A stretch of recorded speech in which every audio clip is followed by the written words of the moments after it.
दिनैहाय जोंहा 14 नं चिरांदुवा ब्लक कमिटि अफ पिपलनि बानजायनायाव जोंनि नैबे दैमालु गोजौ फरायसालिनि नैबे लांगोनायावहाय जोङो दिनैहाय 5 जुन मुलुगनां आबहावा सान बे हाबाफारिखौ जोङो खुंनो सिगांदों। दा बे हाबाफारियाव जोंहा गोबां जोंनि ओनसोलनि दैदेनगिरिफोरनिसै बाहागो लादों। जोंनि साफ्रोमबो बाहाय नुजाफैनो हानाय जोंनि बे ओनसोलनि गुबुन गुबुन आफादाव थानाय दैदेनगिरिफ्रा निश्चय बाहाय नुजाफैनो हादों।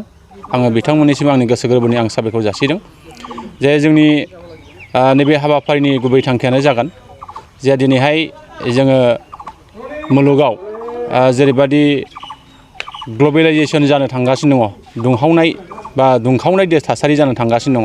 दा बेखौ नायनानै दिनै मुलुगनि सुबुंफ्रा दिनै नैबे 5 जुनखौ मुलुगनां आबहावा सान हिसाबै जों फालिबोबाय थानाय जादों। जोंनि 14 नं चिरांदुवा ब्लक कमिटि अफ पिपलाबो थांनाय बोसोरावबो जोङो सान्थिपुर गोजौ फरायसालियाव बे हाबाफारिखौ जों लादोंमोन। देग्लायहाय जोङो नैबे दैमालु गोजौ फरायसालिनि बे लांगोनायावहाय जों बेखौ लादों। जोङो बेखौ बुंनो हायो बे हाबाफारिनि गेजेरजों जाहाथे जोङो जे मानसिजों बा गुबुन माखासे जेरैबायदि जेंना, बे जेंनाखौ जोङो बोरैहाय जोङो मोगथां महर होनो हायो आरो जोङो जेरैबायदि दा जोंनि गेजेराव जे माखासे गोबां जेंनाफोर जों दा नुनो मोनदों।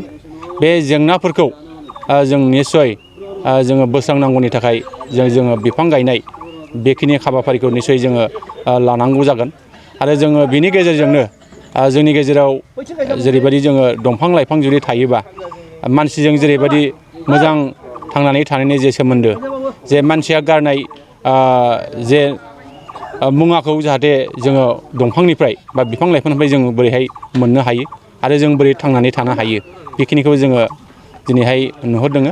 आरो जोङो बेनि गेजेरजों दिनैहाय जोङो जोंनि गोदान जोलैफोरखौ जों खावलायगोन जाहाथे जोङो नैबे दानि जोबस्रांनो लानाय जे मिथिंगा, बेखौ जोङो निस्सय जोङो फोसाबफिननानै बा गायफामफिननानै जोंनि गेजेराव जोङो मोजां मोनसे थासारिखौ जों लाबोफिननो हानांगोन।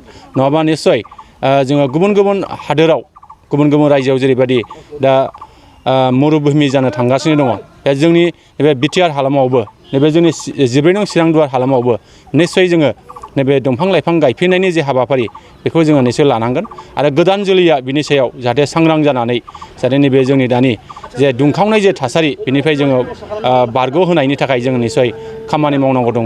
आरो जों आसा खालामगोन जाहाथे साफ्रोमबो नैबे दिनैनि बे गोथार सानाव 5 जुन खालि जोङो साफ्रोमबो जाहाथे फांसे फांसे दंफां गायनो हायोबा बा जोङो फांनै फांनै दंफां गायनो हायोबा निस्सय जोङो बे दंफांनिफ्रायनो जोङो फैबाय थानाय समाव जोङो मोजां मोनसे फिथाइ मोनहैगोन, नैबेखौ जोङो मिजिं खालामनो हायो। नोंथाङा सरखारि साख्रि नागिरदोंना? नोंथांनि थाखाय मोनसे गोजोनथाव खौरां।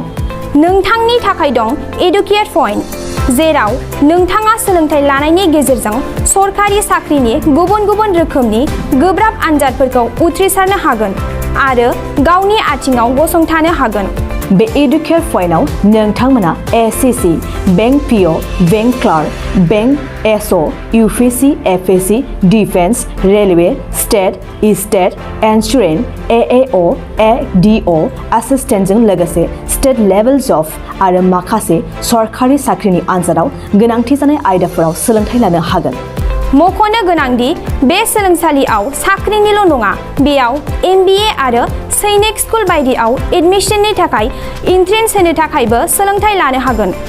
बे सोलोंसालियाव गाहाम थाखो खथानि सुबिदा दं आरो सम मथे नोंथांनि सोलोंथाइखौ बे सोलोंसालियाव होनाय जागोन।